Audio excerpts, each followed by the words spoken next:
ನಮಸ್ತೆ ಕರ್ನಾಟಕ, ಎಲ್ಲ ಹೇಗಿದ್ದೀರಿ? ಚೆನ್ನಾಗಿದ್ದೀರಿ ಅಂತ ನಂಬಿದ್ದೀನಿ. ತಾಯಿ ಮಂಚಾಲಮ್ಮನನ್ನು, ತಾಯಿ ಮಾರಿಕಾಂಬೆಯನ್ನು, ನಮ್ಮ ಆರಾಧ್ಯರನ್ನು ಸ್ಮರಣೆ ಮಾಡ್ತಾ ನನ್ನ ಕಾರ್ಯಕ್ರಮಕ್ಕೆ ತಮಗೆಲ್ಲರಿಗೂ ಸ್ವಾಗತವನ್ನು ಬಯಸ್ತಾ ಇದ್ದೀನಿ. ನಾನು ಹಿಂದೊಮ್ಮೆ ಹೇಳಿದ್ದೆ ನಿಮಗೆ, ನಾನು ಒಂದು ಮಂತ್ರವನ್ನು ನಿಮಗೆ ಕೊಡ್ತೀನಿ ಅಂತ. ಆ ಮಂತ್ರ ಎಷ್ಟು ಉಪಯೋಗ ಆಗುತ್ತೆ ಅಂದರೆ, ಮಕ್ಕಳು ಎಕ್ಸಾಮು ಶುರುವಾಗೋಕ್ಕಿಂತ ಮುಂಚೆ, ಇನ್ನೇನು ಎಕ್ಸಾಮ್ ಶುರು ಆಗುತ್ತೆ, ಒಂದು 8 ದಿನ ಇದೆ ಅನ್ನುವಾಗ ಮಕ್ಕಳು ಅದನ್ನು ಹೇಳುವುದರಿಂದ ಸಹಿತ ನೆನಪಿನ ಶಕ್ತಿಯನ್ನು ಕೊಡಬಲ್ಲ, ಜೊತೆಗೆ ಯಶಸ್ಸನ್ನು ಕೊಡುವಂಥ ಮಂತ್ರ. ಪ್ರತಿಯೊಬ್ಬರಿಗೂ ಉಪಯೋಗ ಆಗುವಂಥದ್ದು. ಎಲ್ಲಿಗೆ ಹೋಗಿ ನೀವು ಎಲ್ಲಿಗೆ ಹೊರಡಿ, ಒಳ್ಳೆಯ ಕೆಲಸಕ್ಕಂತ ಹೊರಡಿ, ಅಥವಾ ಯಾವುದೋ ಒಂದರಲ್ಲಿ ಸಿಲುಕಿದ್ದೀವಿ, ಭಯ ಆಗ್ತಾ ಇದೆ, ಏನಾಗುತ್ತೇನೋ ಅನ್ನೋ ಆ ಒಂದು ಇದಿರುವಾಗಲೂ ಸಹಿತ ಈ ಮಂತ್ರವನ್ನು 21 ಸಲ ಜಪವನ್ನು ಮಾಡಿ ನೀವು ಹೊರಡೋದ್ರಿಂದ ತುಂಬ ಫಲ ಸಿಗುತ್ತೆ. ಬಹುಶಃ ಇದು ನಾನು ಅನುಭವಿಸಿದ್ದೀನಿ. ಇದು ನನಗೆ ಫಲ ಕೊಟ್ಟಂತಹ ಮಂತ್ರ. ಹಾಗಾಗಿ ನಾನು ನಿಮಗೆ ಇದನ್ನು ಹೇಳ್ತಾ ಇದ್ದೀನಿ. ತುಂಬ ದಿನದಿಂದ ಹೇಳ್ತೀನಿ ಅಂತ ಇಲ್ಲಿವರೆಗೂ ಹೇಳಲಿಲ್ಲ. ಇವತ್ತು ಅದನ್ನು ನಿಮ್ಮ ಮುಂದೆ ಹೇಳ್ತಾ ಇದ್ದೀನಿ. ಪ್ರತಿಯೊಬ್ಬರು ಮಾಡಿ, ಅವರೇ ಅಂತಲ್ಲ, ಅದರಲ್ಲೂ ವಿದ್ಯಾರ್ಥಿಗಳಿಗಂತೂ ತುಂಬ ಒಳ್ಳೆಯದು. ವಿದ್ಯಾರ್ಥಿಗಳ ಬಾಯಲ್ಲಿ ದಿನ ಅದನ್ನು ಸಂಜೆ ಅಥವಾ ಬೆಳಿಗ್ಗೆ ಅದನ್ನು ಇದು ಮಾಡಿ ಹೇಳಿಸಿ, ಆಮೇಲೆ ಇನ್ನೇನು ಎಕ್ಸಾಮಿಗೆ 8 ದಿನ ಇದೆ, ಓದುವಾಗ, ಹೊರಡುವಾಗ, ಸ್ಕೂಲಿಗೆ ಹೊರಡುವಾಗ ಪ್ರತಿದಿನ ಮಾಡ್ತೀವಿ ಅಂದರೆ ಏನೂ ತೊಂದರೆ ಇಲ್ಲ. ಸ್ಕೂಲಿಗೆ ಹೊರಡುವಾಗ, ಎಕ್ಸಾಮ್ ವೇಳೆಯಲ್ಲಿ, ಎಲ್ಲ ಹೊತ್ತಲ್ಲೂ ಈ ಮಂತ್ರ ಸುಲಭವಾದಂಥ ಮಂತ್ರ, 2 ನಿಮಿಷದಲ್ಲಿ ಮುಗಿಯುವಂಥ ಮಂತ್ರ. 21 ಸಲ ನಾಮಸ್ಮರಣೆಯನ್ನು ಮಾಡಿದರೆ ಸಾಕು. ನೀವು ಅದನ್ನು ಇನ್ನೂ ದೇವಸ್ಥಾನದಲ್ಲಿ ಹೋಗಿ ಪ್ರಾರ್ಥನೆ ಮಾಡಿಕೊಂಡ್ರೂ ಸರಿ, ಅಲ್ಲ ಅಂತಲ್ಲ. ನೀವು ಎಲ್ಲೇ ಹೋಗೋದಿದ್ದರೂ ಆ ದೇವಸ್ಥಾನಕ್ಕೆ ಹೋಗುವಾಗಲೂ ಸಹಿತ ಆ ದೇವಸ್ಥಾನದಲ್ಲಿ ಪ್ರದಕ್ಷಿಣೆಯನ್ನು ಹಾಕುವಾಗ ಅವನ ಮೂಲ ಮಂತ್ರವನ್ನು ಒಮ್ಮೆ ಜಪಿಸಿ, ಆಮೇಲೆ ಈ ಮಂತ್ರವನ್ನು ಜಪಿಸಿ.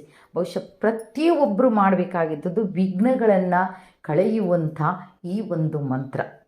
ವಿಘ್ನೇಶ್ವರನನ್ನು ನಾವು ಎಲ್ಲ ಸಮಯದಲ್ಲೂ ಆರಾಧನೆಯನ್ನು ಮಾಡ್ತೀವಿ. ಫಸ್ಟ್ ಪೂಜೆ ಅವನಿಗೆ ಅಲ್ವಾ.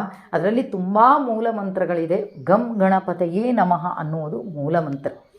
ಆ ಮೂಲ ಮಂತ್ರವನ್ನು 1 ಸಲ ಇಲ್ಲ 2 ಸಲ 3 ಸಲ ಹೇಳಿದ ಮೇಲೆ, ನಾನು ಹೇಳಿದಂಥ ಈ ಮಂತ್ರವನ್ನು 21 ಸಲ ಪಠಿಸಿ ನೋಡಿ.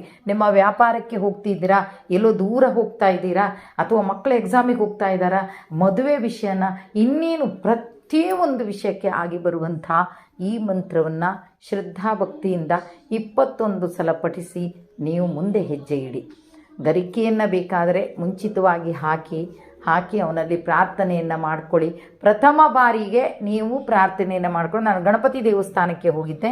ಗಣಪತಿ ದೇವಸ್ಥಾನಕ್ಕೆ ಗರಿಕೆಯನ್ನು ತಗೊಂಡು ಹೋಗಿ ನಾನು ಪ್ರಾರ್ಥನೆಯನ್ನು ಮಾಡಿಕೊಂಡಿದ್ದೆ. ನೀವು ಹಾಗೆ ಗಣಪತಿ ದೇವಸ್ಥಾನಕ್ಕೆ ಹೋಗ್ಬೋದು, ಇಲ್ಲ ಗಣಪತಿಗೆ ನೀವು ಗರಿಕೆಯನ್ನು ಹಾಕಿ ಆವತ್ತು ಒಂದು ಪ್ರಾರ್ಥನೆಯನ್ನು ಮಾಡ್ಕೊಳ್ಳಿ. ನನ್ನೆಲ್ಲ ಕಷ್ಟ ಸುಖ, ಅಥವಾ ನಾನು ಎಲ್ಲಿಗೆ ಹೊರಡಲಿ, ಅಥವಾ ನನ್ನ ವ್ಯಾಪಾರ, ಅಥವಾ ನನ್ನ ವಿದ್ಯೆ, ನನ್ನ ಉದ್ಯೋಗ, ಪ್ರತಿಯೊಂದರಲ್ಲೂ ನನಗೆ ಯಶಸ್ಸನ್ನು ಕೊಡು, ಬರುವಂಥ ಅಡೆತಡೆಗಳನ್ನು ದೂರ ಮಾಡು ತಂದೆ ಅಂತ ಹೇಳಿ ಪ್ರಾರ್ಥನೆಯನ್ನು ಮಾಡಿಕೊಂಡು ಹೋಗಿ. ಹಾಗಾದರೆ ಈ ಮಂತ್ರ ಯಾವುದು? ಸುಲಭವಾದಂಥ ಮಂತ್ರ, 3 ಶಬ್ದ. ವಲ್ಲಭಂ ಗಜಾನನಂ ಲಂಬೋದರಂ.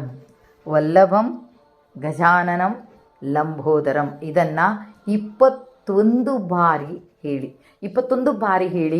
ಮಕ್ಕಳಿಗೆ, ಸಣ್ಣ ಮಕ್ಕಳಿಗೆ ಪಾಪ ಅಷ್ಟೆಲ್ಲ ಹೇಳೋಕ್ಕಾಗಲ್ಲ, ಅವರಿಗೆ ನಿಮ್ಮದೇ ಧ್ವನಿಯಲ್ಲಿ ಹೇಳಿ ಅದನ್ನು ರೆಕಾರ್ಡ್ ಮಾಡಿ ಆ ಮಕ್ಕಳಿಗೆ ಅದನ್ನು ಕೇಳಿಸುವಂಥ ಕೆಲಸವನ್ನು ಮಾಡಿ. ಯಾಕಂದರೆ 1ನೇ ಕ್ಲಾಸ್ 2ನೇ ಕ್ಲಾಸ್ ಮಕ್ಕಳಿಗೆಲ್ಲ ಬೇಗ ಬರಲ್ಲ ಪಾಪ. ಕೆಲವು ಮಕ್ಕಳು ತುಂಬ ಚುರುಕಿರ್ತಾರೆ, ಬಂದುಬಿಡುತ್ತೆ ಅಲ್ವಾ.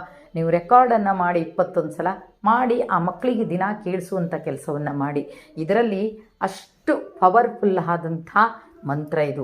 ಹಾಗಾದರೆ ಇದು ನನಗೆ ಯಾರು ಕೊಟ್ಟರು? ಇದು ನಾನು ಯೂಟ್ಯೂಬಲ್ಲೇ ನೋಡಿರೋದು. ಯೂಟ್ಯೂಬಲ್ಲಿ ನೋಡಿ ನಾನು ಇದನ್ನು ಏನು ಮಾಡ್ತೀನಿ, ನಾನು ಒಂದಿನ ಅಧಿಕ ಮಾಸದಲ್ಲಿ ದೇವಸ್ಥಾನಕ್ಕೆ ಹೋಗಿ 33 ಪ್ರದಕ್ಷಿಣೆಯನ್ನು ಹಾಕಿ ಅವನಿಗೆ ನಮಸ್ಕಾರವನ್ನು ಮಾಡಿ ಈ ನಾಮವನ್ನು ಹೇಳ್ತಾ ಅವನ ಎದುರುಗಡೆಯಲ್ಲಿ ನಾನು ಪ್ರಾರ್ಥನೆಯನ್ನು ಮಾಡ್ತಾ ನಿಂತಿದ್ದೀನಿ. ಅಲ್ಲಿ ನನಗೆ ಬಲಭಾಗದಿಂದ ಹೂಪ್ರಸಾದ ಆಗುತ್ತೆ.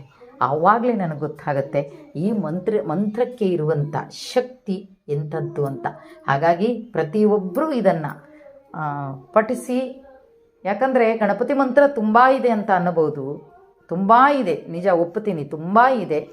ತುಂಬ ಇರೋದ್ರೊಳಗೆ ಮೂಲ ಮಂತ್ರದ ಜೊತೆಗೆ ಇದನ್ನು ಪಠನೆ ಮಾಡಿ ನೋಡಿ, ಇದರ ಫಲ ನಿಮಗೆ ಗೊತ್ತಾಗುತ್ತೆ. ಖಂಡಿತವಾಗಿ ಇದು ಫಲ ಗೊತ್ತಿದ್ದವ್ರು ಖಂಡಿತ ನನಗೆ ತಿಳಿಸ್ಬೇಕು.